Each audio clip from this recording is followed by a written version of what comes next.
Welcome, everybody, to the 50th episode of Comic DNA, on which we will be discussing Kaijumax Season 1 by Zander Cannon. I am Aaron Walther, and making his return for this very special anniversary episode of Comic DNA is my longtime friend, Mr. Luke Thompson-Moritz. Luke, thank you for coming back. Thank you for giving me the opportunity to read this book. Yes. So, I mean, I've literally been doing nothing but harking you to get this book and get it on the podcast. Don't I know it? So. Don't I know it? I have a little bit written in my intro later about that. We'll get to that in a second. Okay. This is a special episode for a number of reasons. First being that I'm surprised to say that Comic DNA, this podcast of mine, has finally made it to the big 5-0. This is the 50th episode. I don't know how that happened. I guess it was a few years ago that you and I started doing this. I've been getting notifications about when we were uploading the earliest episodes, so yeah, it's been, I think, since 14. Yeah. Crazy. Or 15. Crazy. Yeah. And although I have been reading and talking about comics on this podcast for a few years, this episode is also taking a giant leap into new territory, as this will also be the first episode that I'm putting on my new YouTube channel, Comic DNA, on YouTube. The YouTubes, that's a thing that the kids are into. It's very popular. I'm not a hip young dude with his finger on the pulse of this community. You're neither of those. You are none of those things. I'm a dude. Hey, That's true. I may be... Nah, never mind. I'm not going to do a Simpsons joke. You wouldn't get it. Wow. That's true. The internet might, but I won't. But, so, the point is, I don't really know what I'm doing, and I don't really care to know what I'm doing. I'm willfully obtuse. Who does? Yes. But, in honor of this being a comics podcast where we read and discuss our favorite comics, we like comics, and it both being an anniversary issue and sort of a reboot, taking us in a bold new direction, I suppose I should restart the show with a brand new number one, like comics do. So, welcome everybody to the first episode of Comic DNA, on which we will be discussing Comic DNA Ultimate. Yeah. No, I'm just kidding. I'm not renumbering it. We're keeping the same numbering. This is episode 50, and we will have all the old episodes uploaded on YouTube. For anybody that wants to go back and listen to me incessantly babble on with my half-informed opinions, it'll all be there. So, that was very self-deprecating. I'm proud of you. It's my number one comedy tool. So it's been a while since the last episode of Comic DNA that I've done. It's been a very busy end of the year for me in 2016. I'm just going to blurt out a few excuses here really quick, for like the 12 people that listen to this podcast. That's 12. Wow. Yeah, I know. We made it to the dozen. Okay, Dozens. good. There are dozens of them out there. I shouldn't pluralize that, but yeah. I do have a few excuses. I have been really busy. I'm still writing comics, and I am currently working on 3 books that are in production and available to read in some form. My webcomic, The Birdlander, with artist Ed Bickford, is going strong. We're updating 2 pages a week at www.thebirdlander.com. Ed and I are also working on a spin-off of The Birdlander called The Troubleshooters, and that is being published in a brand new British anthology series called Comic House, which can be purchased at comichouse.com. And should be in British comic shops soon, if not already. I'm not 100% on the timetable. But I'm also working on my 3rd series, my dark superhero satire called The Amoral Stingray, with artist Kevin Bant, which you can download a free PDF.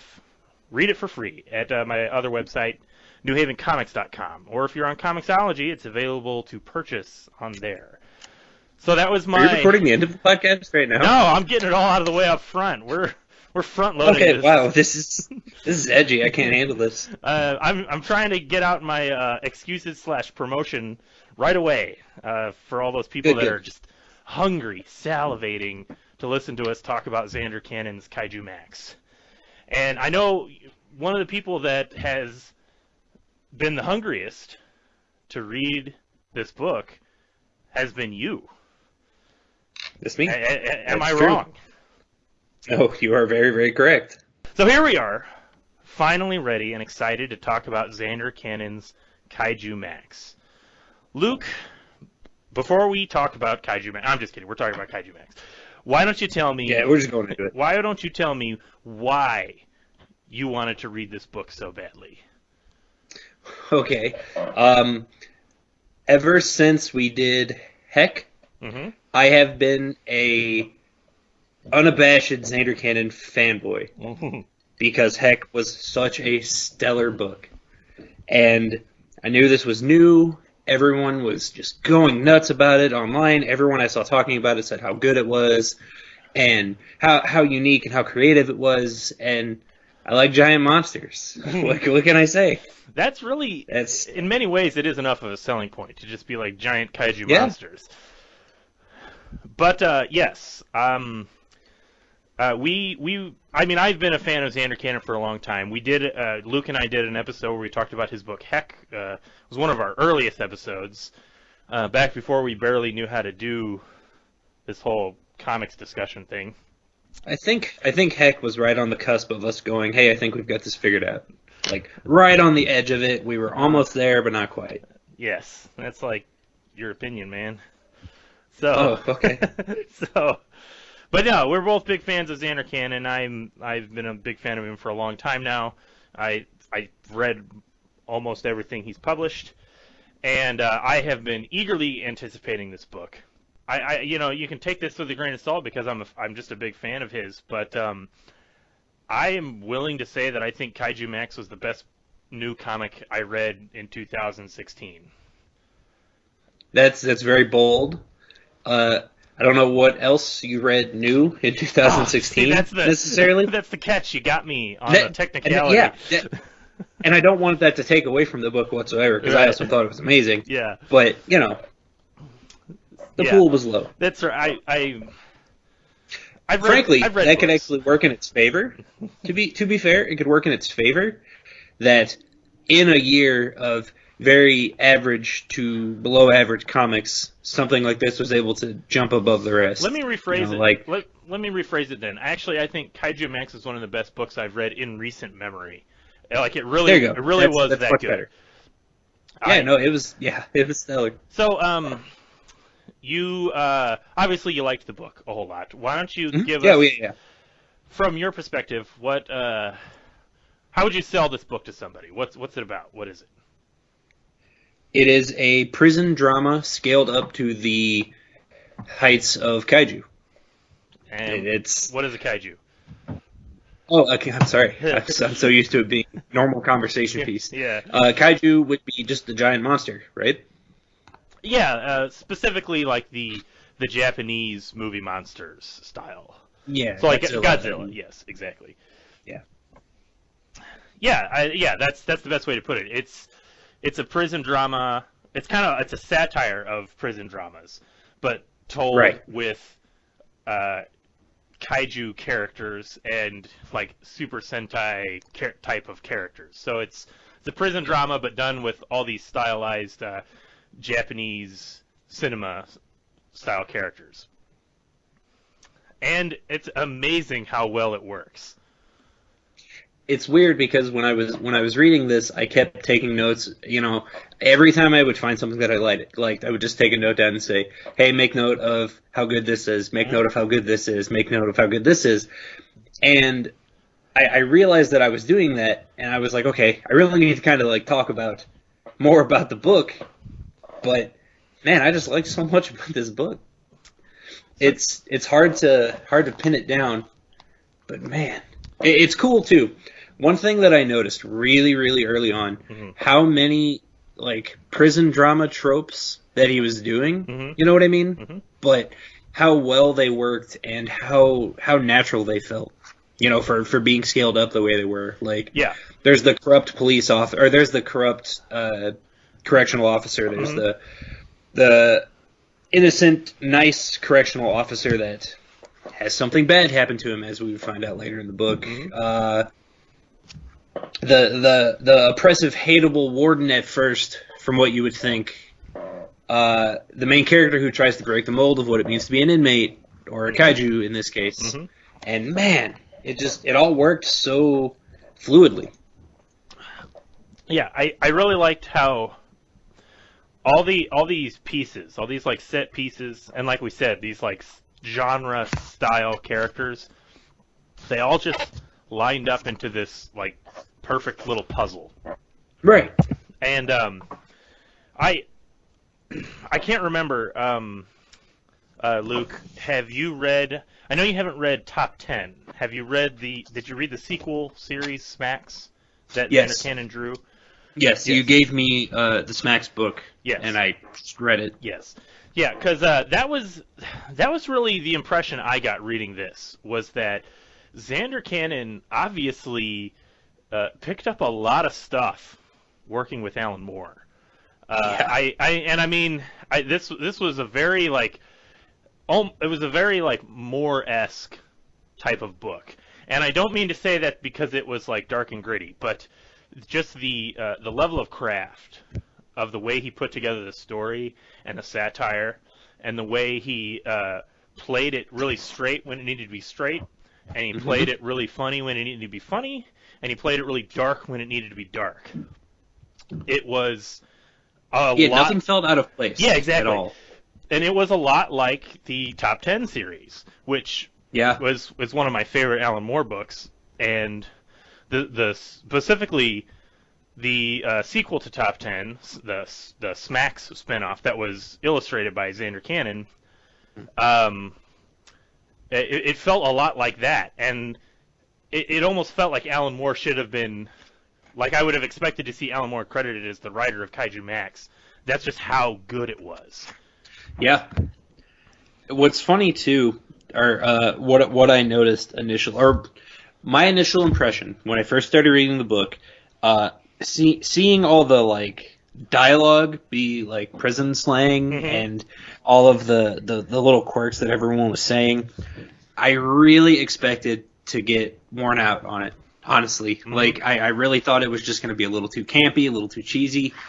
But man, just the way, I don't know, it almost lends itself to it. Like it just adds so much charm to it. Like the way they say like gauge, like G-O-J. Oh, I love that. Yeah, or because the first time I saw gauge, and I was like, oh my god, they're using Godzilla interchangeably with God. Yeah, well, that's because it is.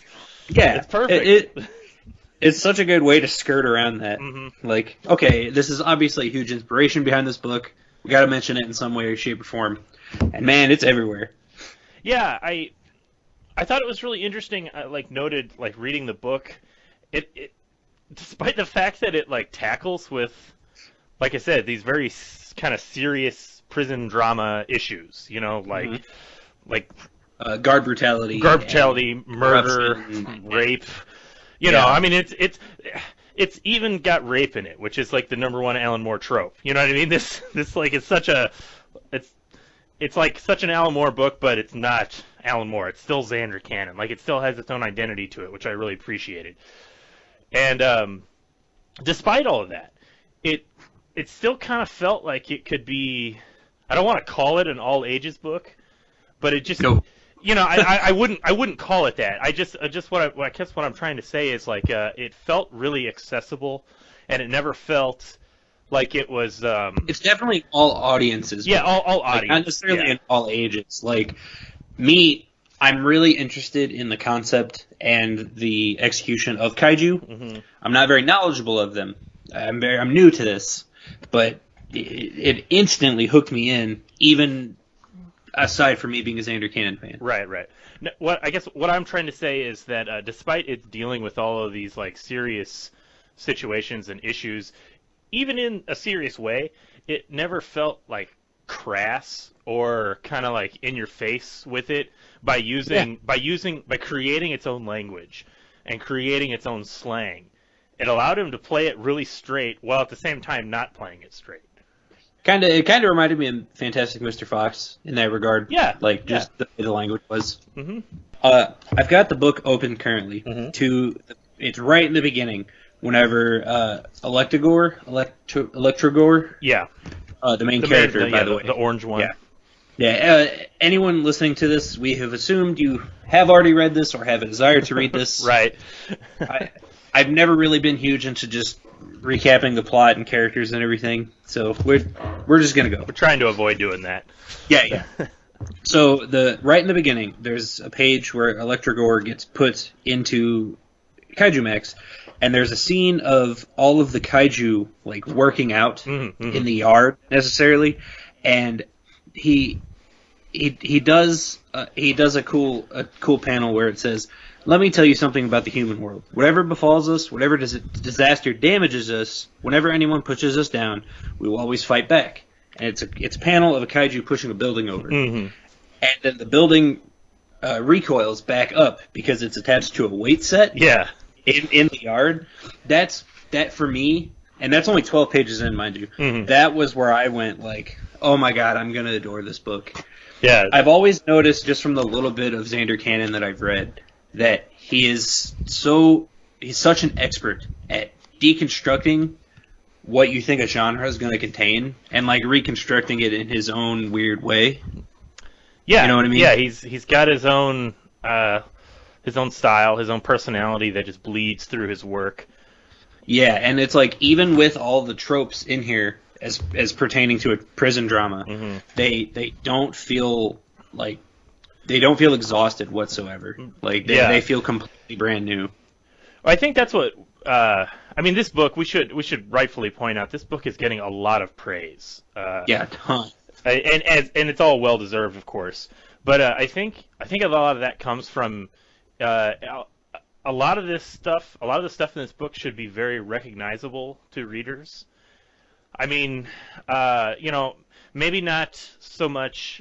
A certain portion of the fandom is going to recognize all the Ultraman, Kamen Rider, That is what hooked me into the book initially, prior to the Kaiju when you were telling me about it.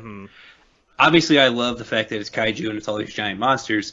But when you told me that the guards were like Ultraman Sentai type characters, they're like Power Rangers. That's when I was like, I have to read this book. Yeah, exactly. So there's a lot of that stuff going on that that's not everybody's gonna necessarily know about that. But I think it is so prevalent in pop culture that even if you've never seen an episode of Ultraman, most people, if they're sort of anywhere in the comic book geek nerd pop culture world, they would recognize it and not have a hard time understanding it. Yeah, it was definitely a nod to the right audience. Like it was such a welcome. Just hey, I follow Zander Cannon on various social media, and I can just see from like what he's showing his kid, like the kind of stuff that he's showing his kid, how much of his life was molded by the things in this book, Ultraman and Kaiju and the weird and grotesque, and it's not baffling, it's impressive. I won't say baffling, but it's interesting to see it culminated like this. Yeah, and so along with these like recognizable images of your Godzilla type monsters and your Ultraman prison guard characters, the story is also really recognizable because it's just doing a very straightforward prison drama story. I mean, I've never seen an episode of Orange is the New Black, but I assume that it's pretty much closer to Prison Break than it would be Orange is the New Black. Well, I've never seen an episode of Prison Break either, but I assume that it's just a lot like Kaijumax. I just watched that recently, and I'm seeing everything in this. Right. Maybe subconsciously. But the thing is I'm not saying that's not a dig at the book. No, not at all. That's what makes the satire work so well. That the story is it's familiar, but with like a new a new twist on it, I guess you could say, to use Hollywood schlocky language. Yeah, I looked at it as it's familiar with kind of a new coat of paint. Yes, but I see. That's still not enough for me. I still think that doesn't get the point across, like it's how fair. good it is. It is kind of dismissive. Yeah, and I don't want it to sound like that. But Yeah. I loved this book so much. Like I was hooked. And I'm the second season. So the first, he's releasing it in seasons. So like these Yeah. trade paperbacks. You said this was the first season in the beginning, right? Yes. So Okay. it's basically what that means is it's 6-issue story arcs, and he's kind of, as I understand it, mentally he's kind of imagining it like more like a TV show production, like. He's even got in the book them labeled as episodes. Exactly, yeah. So it's like each issue is a standalone episode, which that's another thing that I really, really love about this series, is that, again, and this kind of goes back to my whole, like, how it's so masterfully done. And it's not just that it's story tropes that you recognize. It's all done with artisanal craft of a master at the top of his game. And I'm not just trying to suck up to Zander Cannon right now. But Are you sure? yes, I'm sure. But the reason it works so well is because each issue or episode or chapter or whatever works as a standalone story. I was just about to mention that. Well, yes, exactly. There is something ongoing. Yeah, there is an ongoing plot with Electrogore. Right, there's the progression of the overarching story, but each issue works as a contained story. Like, you could just pick up a random issue and read it and get it. The same way, ideally, the way most TV works. That's not necessarily the case now that everybody's obsessed with continuing serialized fiction, but a lot of good TV has that like episodic style where there's a main story that goes on in the background, and then each episode you kind of get your main story within the story. Mm-hmm. And that's kind of what's going on with Kaijumax. I just noticed it specifically on the first episode of it, Mm-hmm.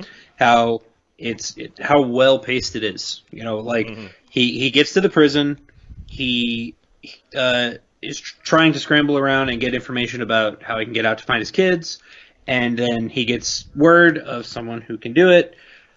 Said person gets out, he gets in with the wrong crowd, and the end of it is like really, really intense. He goes to solitary for something or another, and oh man, it's a really cool splash page right at the end of the issue of him getting tossed into solitary, and Kupta is telling him how bad the moth dude who just got out was, Yeah. who we just talked to about getting to his kids, and it's just like a panel of him crying, and then Kupta just going like, no one knows where he could be heading, eyes are everywhere, and then Yeah. boom, and Pam, and it's like, I imagined even the credits rolling after that, just and going like, oh my god, I can't wait till the next episode. Exactly, yeah. Yeah. Yeah. And it sounds like what I'm saying is redundant. I just really, really want to stress how well each thing is paced and how they do stand as standalone stories, like you were saying. Yeah, and it really just hooks you in. Instantly. Yeah, instantly. Like, I could not put this book down.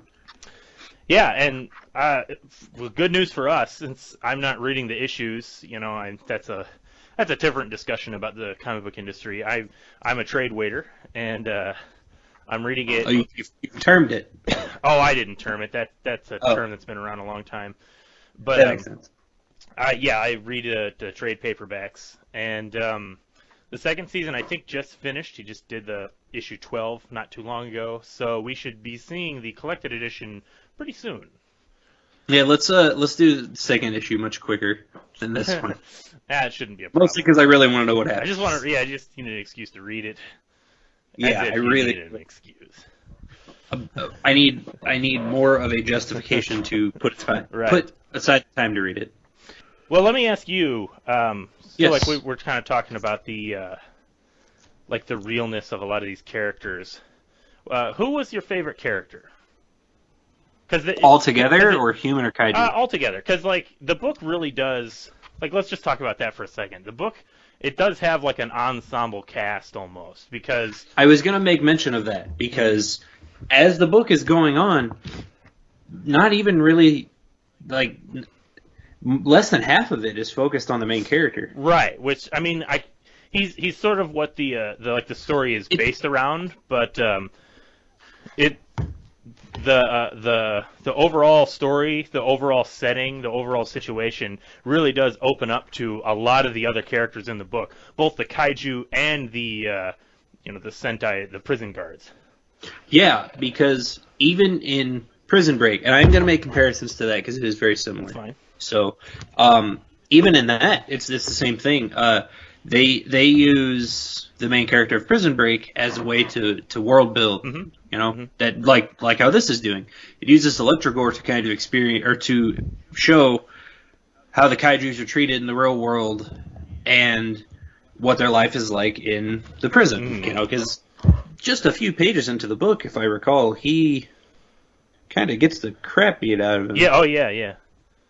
And I mean, unfortunately, it keeps happening through the whole book. Right. So it's just adding to that whole. We're supposed to sympathize with him. Mm-hmm. We're supposed to have a morality issue. Like, oh man, he shouldn't be getting beat up. Wait, he's a giant monster. I don't know. Right. Does he deserve it though? Yeah. Right. Exactly. He was just doing it for his kids. Right. That's. But I would say my favorite character. I liked him a lot. I liked Electrogore a lot. Mm-hmm. I like the sympathetic guard, who I believe his name is Hyung. Yeah. Yeah, the one who is real nice to him, and like and Electrogore tries to get him to go check on his kids, mm-hmm. and then he like has a meltdown near the end of the book. Mm-hmm. No, I really liked Hyung. I loved Mecha Zan. Yeah, that's the Mecha Godzilla parody. He was kind of my favorite. Yeah, I liked where that's. Like at first, like when he was first introduced, I was just like, oh, awesome! It's like a Mecha Godzilla parody. But then they're also kind of doing the whole like, the born again prison religious, you know, and I was like, this is great. That's perfect the way that fits in. But then the way the character actually kind of fits in with the other characters that are introduced later on in the story, I really love that.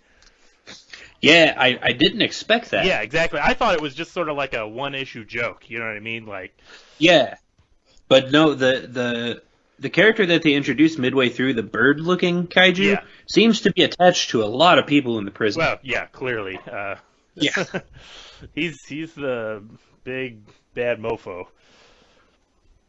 But also the other character that we only saw briefly, the mecha kaiju. What was it? His sister, the girl. Oh, the police bot. Yeah, the police bot that got programmed. Yeah. She becomes a bigger character in the next season. That's what I saw on the end page. Yeah. So. There's an end page at this that says her first assignment is to track down. That's right. Electrogore. It was in the preview. Yeah. So, yeah. I really just love the way the story kind of weaves around and follows all these different characters. They're all really fun. Right, and you notice it a lot with the other prison dramas.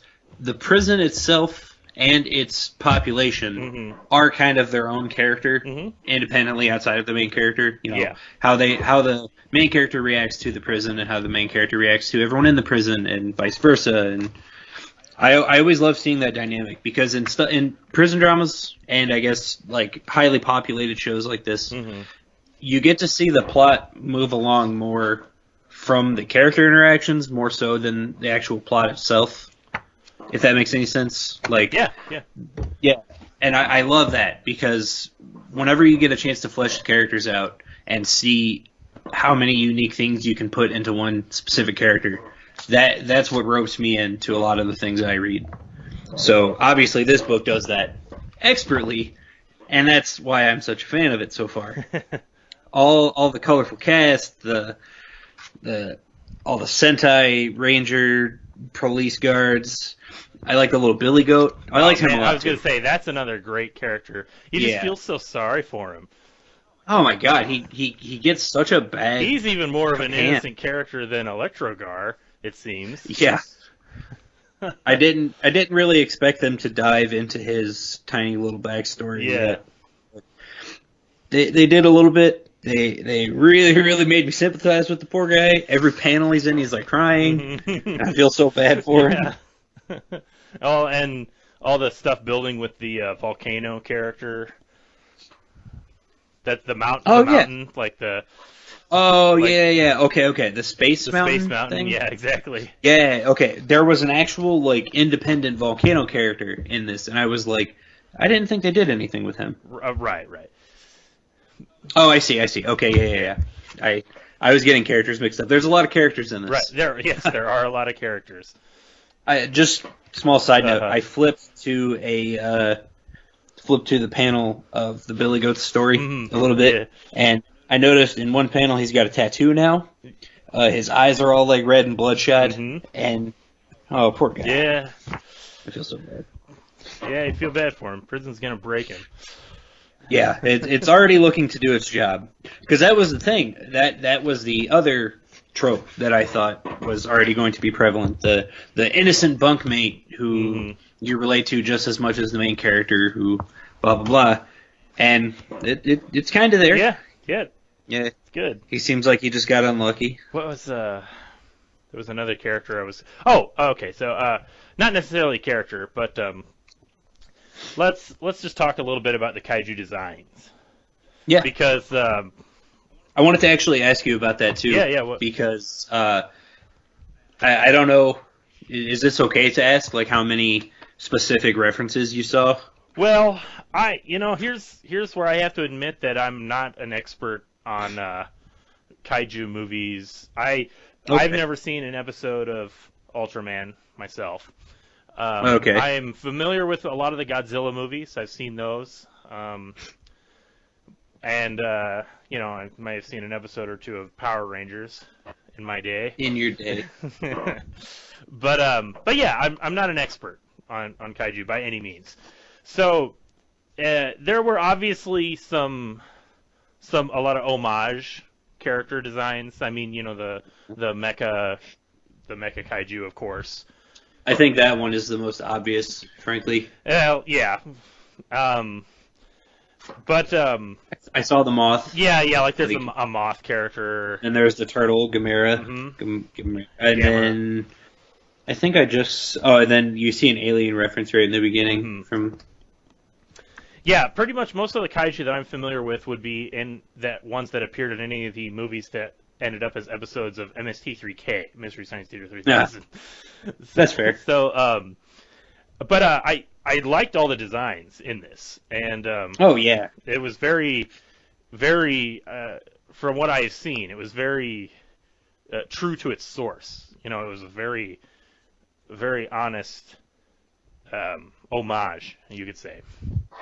Yeah, just flipping through them and seeing all of the creative designs. Like, there's a panel where the Mecha Zan is standing with the other three mechs in the prison, and like not a single thing on any of them look the same. Right.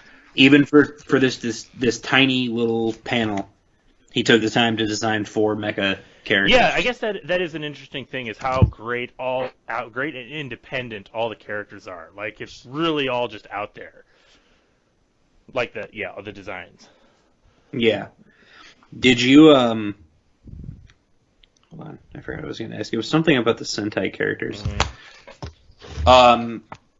Did you like the Sentai character subplot? Oh, I thought it was great, actually. Yeah. And I liked the way there were like different groups. You know what I mean? So like this. Yeah, I was going to ask about that. Like, is that the same faction that the Yang wrecks into? Like, is that just another faction of the police force, I guess? Well, that's like a different, essentially like a different organization, like that probably just deals with kaiju in other areas. That's what I figured. Or they deal with like a different type of threat. I don't know. Yeah. Because whenever he wrecks into him, he even says, "Hey, you're part of blah blah blah. I'm on patrol too." Yeah, they're like different jurisdictions, essentially. Yeah. Okay. But I just wanted to make sure that I was on the same page for that. Yeah.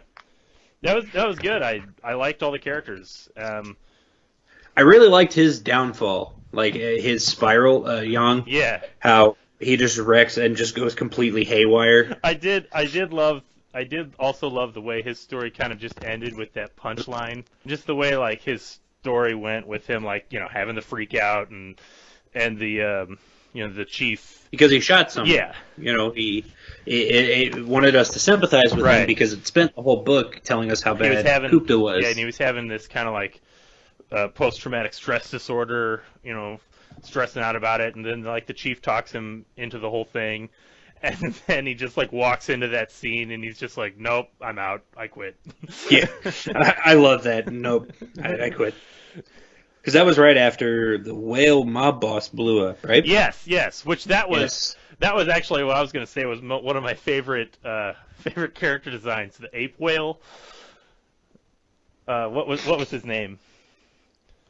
Oh my god. He was I think it was Whale Ape. Whale ape. Yeah, whale ape. He was a gorilla whale. Oh, I didn't notice that. I just thought he was just a straight up whale. No, he's like a whale with it's a gorilla body with like a whale head. Oh, I see that now. That's actually hilarious. Okay. It's great. Yeah, I wanted to actually talk about that subplot with the whale mob boss. Mm-hmm. What's up with this fucking kid? Who is this? He's got a kid in prison. So it's a mafia. Who does? The whale ape. But why did he kill the mob boss then? Oh, well, that's stuff that will be further developed. No. The little kid telling the whale. Yeah, like the yes. psychic projection. Yeah, what's that about? I don't know. I'm sure it'll be followed up on in the next book.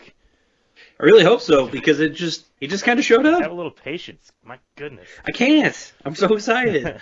Yeah, but I did like the way that all played out. Yeah, because it's the whole, like, mafia boss power grab thing, but then the kid doesn't want to be a part of it. He has no idea what's going on. He is just kind of like a happy-go-lucky, stupid kid, and then now he's just all of a sudden head of a mob organization. Yeah. Oh, I feel so bad for him. I like him. I liked the Whale Ape kid. Yeah, he was great. Yeah, he's just so harmlessly innocent.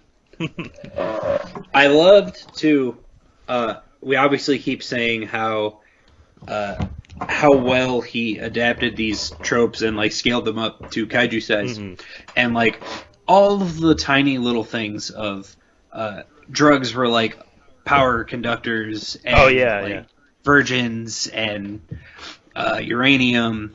It all felt so believable. Like, he didn't have to spend time going, hey, all these monsters like do electrical power as drugs. Right. Like it threw you right in and just expected you to go with it, and it worked. Yeah, like I said, part of my love for this book is I'm just sort of in awe at how well it all meshes together, you know? Yeah. Like it's like a 1-1 ratio. Like this trope from Kaiju just fits right in with this prison drama trope. You know, drug addiction, and it's great. Yeah. It reminds me a lot of I have seen one other sort of Kaiju related movie. There's a Japanese film called Big Man Japan that came out. I hear you keep talking about that. I've mentioned it to you before, even before Kaijumax came out. It's a good movie. It kind of like a postmodern look at Kaiju cinema, and so some of this reminds me of that, just the subject matter and how it's looking at Kaiju in like a satirical way. Okay. I would recommend it. If you like Kaiju film, you like foreign films. If you're American and you like foreign films, like Japanese films, I should say, I would check it out. But enough about that. Let's talk about not just the designs, but let's talk about the art in this book. So, I mean, this is the other thing that makes this book so impressive to me personally, is that, you know, this whole book was almost entirely done by Zander Cannon. Drawn, colored, written. Yes, lettered, everything. I think he in the book he credited somebody else as helping him with the colors. I don't know if that's color flatting. Flatting. That's what I was about to say. I think it was just Jason Fisher, somebody that did the flats for him. Which that's that's an artistic term for all you non-comic book artists. But yeah, it's still impressive that Zander like did everything in this book, and that's another reason why I like it so much, because I like this pure, just like pure vision, you know, of one person. Yeah, I was gonna say he wouldn't have to really sacrifice anything due to whatever. And it looks really good. Like I've been a fan of Yeah, it looks I've phenomenal. been a fan of Zander's for a long time, and I think I don't know how many times I'm going to say that on this podcast, but I've been reading his work for a long time, and I really think this book just blew me away in how good it looked. Like he really like it was like he really fell into this like style that it's the style that he's been using mostly, for all of his books, but it just feels so much more complete now. I don't know if it's just because it's in color as compared to like being in black and white like heck. But I mean, even comparing it to Smacks, which is, the book I would compare this the most to, like Smacks and Kaijumax. Right. Kaijumax. Was that also written, drawn, colored by Zander? Smacks was drawn by him. It was written by Alan Moore. And yeah. I don't think it was colored by him. Yeah, to his credit, Uh-huh. Smax's colors looked a little. I don't want to say washed out because that sounds like an insult, but the colors in this are just so vivid and bright. Yeah, that's where I was going with this. Like, it's got a real colorful, unique style of coloring, which, being that it's a satire, and stylized of a kaiju film, it really needs to be, because that's such a hallmark of kaiju, is how colorful it is. But not just that. I felt like even like his just his inking on the book, it had that like a really bold inking style that I think like his figures were really defined. Yeah, I'm noticing that now, just flipping through it. Right. As opposed to something like I feel like in Smacks, a lot of his line work was a little lighter. Like a lot of his characters looked a little bit more delicate.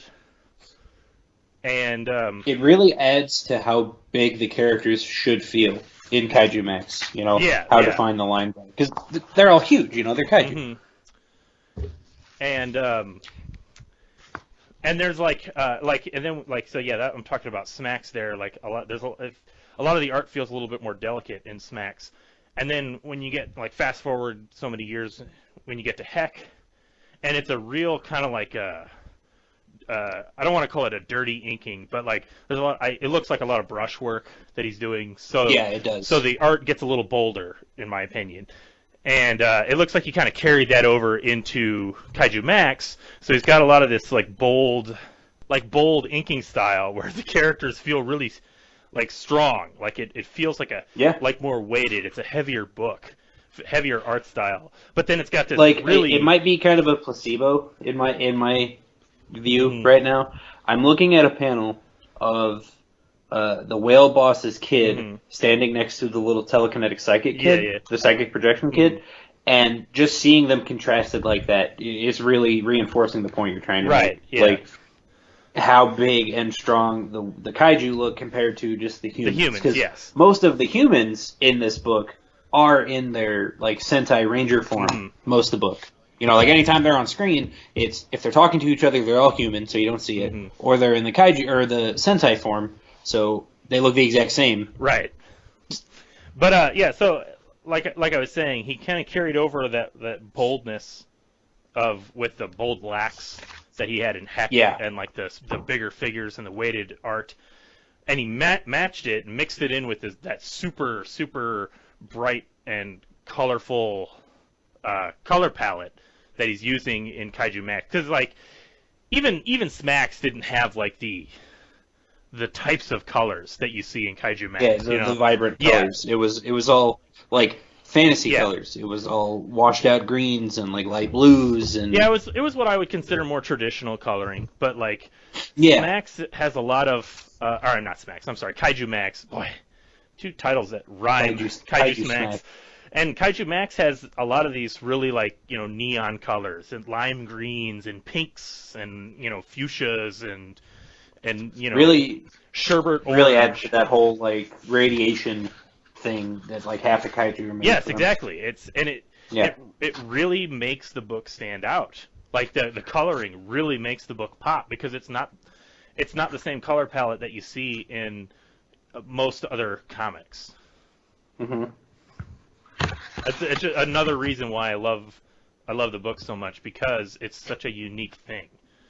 And Yeah, I mean, if we could take one thing away from what we're saying right now, we could just say we love the book because how incredibly unique it is. it's unique. Like, it stands on its own. It's got its own voice, and it doesn't. Whilst, like we've been saying, like still being familiar. Yeah, it's not obtuse, but it's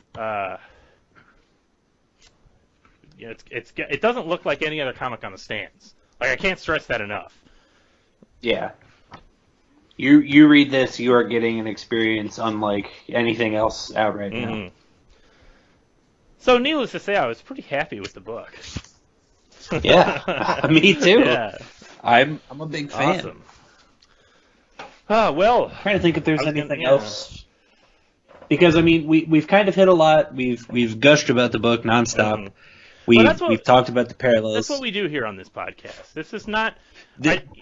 Except that one episode. We weren't very nice. I try not to be negative. I try really hard not to be negative because I don't want to be a negative person. Sometimes I can't help it, but I try not to be. Most of the time I can't. Anybody who knows me in real life knows that I'm a pretty cynical, unlikable, unlovable person.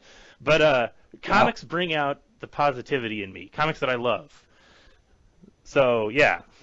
That's why we try to keep it positive. It's always nice. It's always nice to talk passionately about something you're passionate about, even when something that you're passionate about is stupid comics. Right.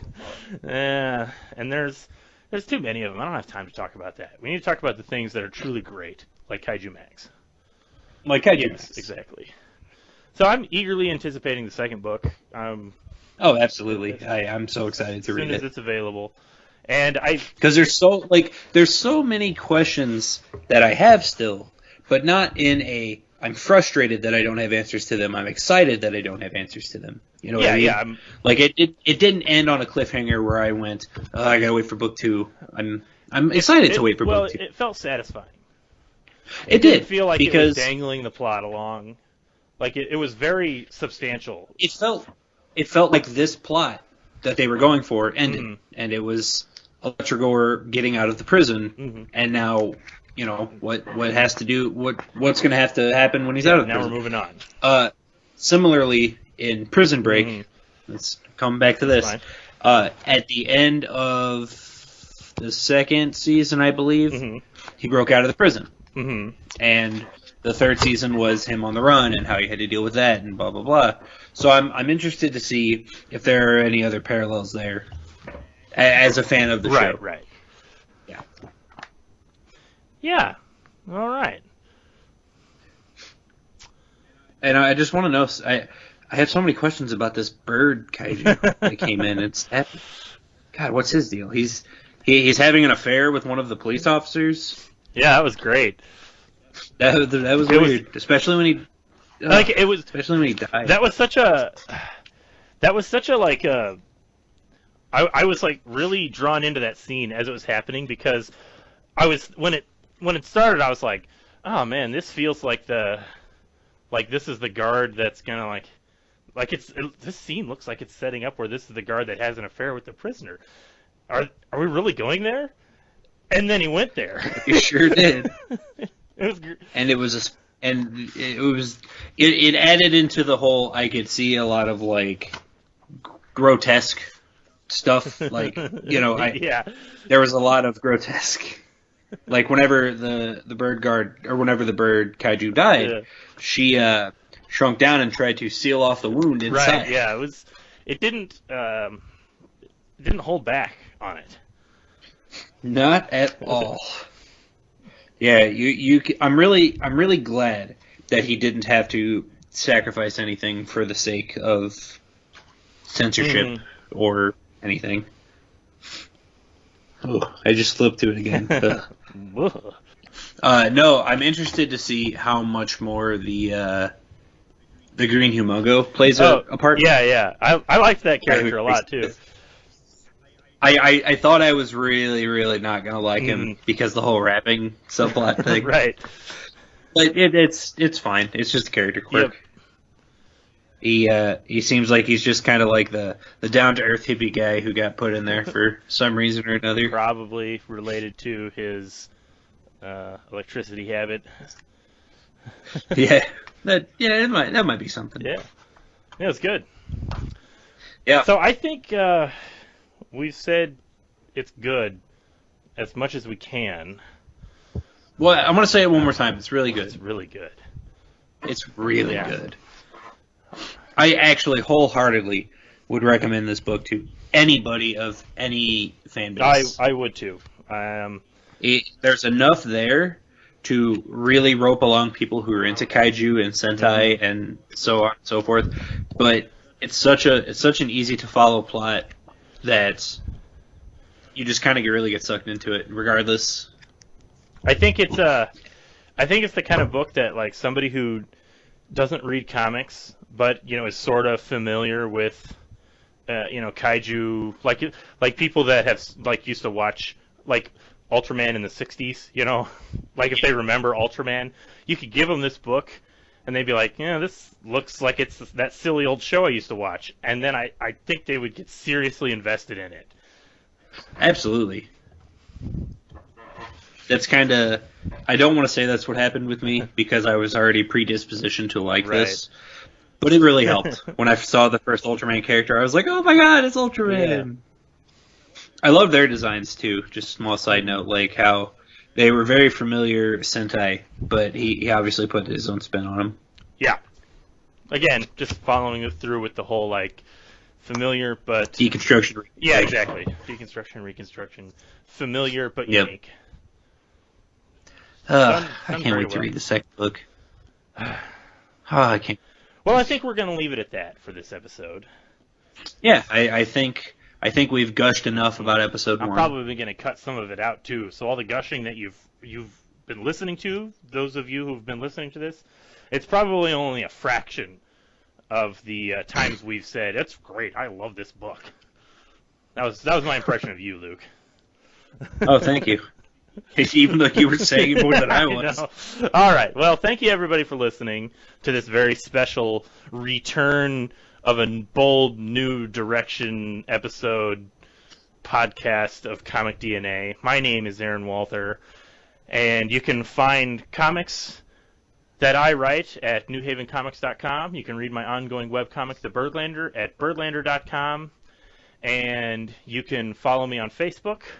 I'm on the Twitter at AA Walther on Twitter, and for now, episodes are available to download at podbean.com. That's comicdna.podbean.com. That's where we were previously hosted.